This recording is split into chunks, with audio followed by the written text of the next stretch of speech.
I rai pobl bydd yn ymddangos yn rhyfedd ein bod yn dathlu ein canmlwyddiant.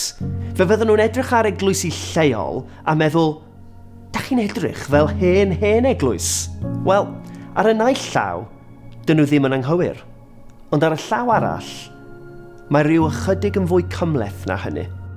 Mae Cymru, ers canrifoedd lawer, wedi gweld fel gwlad o gapeli ac yn enwog am un diwygiad mawr ar ôl y llall. Ond 100 mlynedd yn ôl, roedd y capeli yn flin fod Eglwys Loegr yn Cymru a breintiau arbennig. Yn enwedig gan bod yr eglwys yn cael ei gweld fel eglwys Saesnig. Trwy dylanwad y plaid rhyddfrydol a'r harweinydd charismataidd David Lloyd George, llwyddwyd i datgysylltu'r eglwys. Wedi 1920, cyflwynodd yr eglwys ei hun fel yr Eglwys Celtaidd Genedlaethol wedi ei haeleni. Doedd hi ddim yn eglwys Saesnig bellach, ond yn hytrach, hi oedd yr Eglwys y Cymru. Trwy gydol yr Ail Rhyfel Byd, by'r eglwys yn cynnig gobaith ac ysbrydoliaeth trwy gyfnod tywyll o ofn, dioddef a galar. Yn 1966, cafwyd un o ddyddiau tywyllaf Cymru, sef Aberfan. O fewn 4 awr ar hugain, roedd yr esgob Glyn Simon yn y pentref, yn sefyll gyda'r pentrefwyr yn ei galar. Siaradodd dros y genedl gyfan pan gondemiodd y trachwant a'r hunanoldeb oedd wedi arwain at y drychineb hon. Bu arweinwyr eglwysig hefyd yn rhan o'r ymgyrchoedd dros arwyddion ffordd Cymraeg, teledu Cymraeg, ysgolion Cymraeg. Bu esgobion ac archesgobion yn rhan hefyd o'r ymgylch dros datganoli a sefydlu Llywodraeth Cymru. Mae modd hyd yn oed weld tebygrwydd rhwng datgysylltu'r eglwys a datganoli gwleidyddol. Roedd pŵer wedi drosglwyddo o Loegr i Gymru. Dyma'r 2 beth yn annog teimlad o falchder cenedlaethol.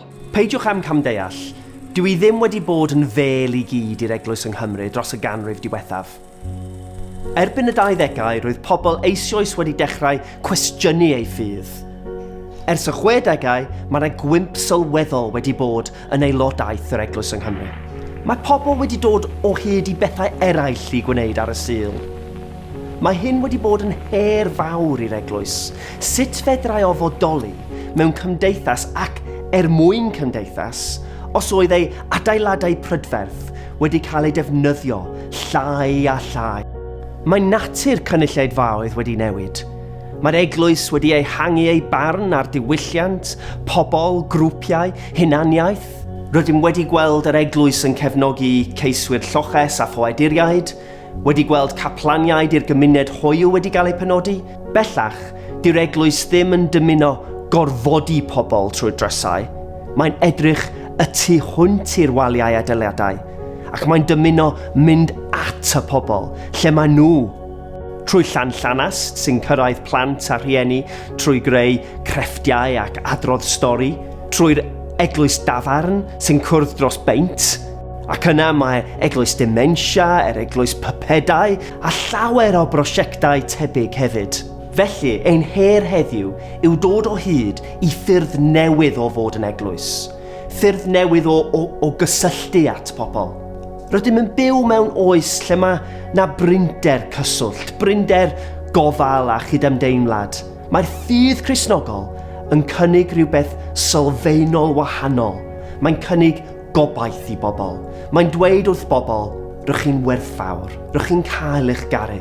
Dyna neges sy'n medru newid bywydau. Mae'r gan enwog yma o hyd yn cyfeirio at diwylliant Cymru, y Gymraeg a'r Cymru. Ac mae hynny wrth gwrs yn wir am yr eglwys hefyd, da ni yma o hyd. Ar hyd yr adeg, yn ystod amseroedd da ac amseroedd gwael, rydyn ni yma o hyd.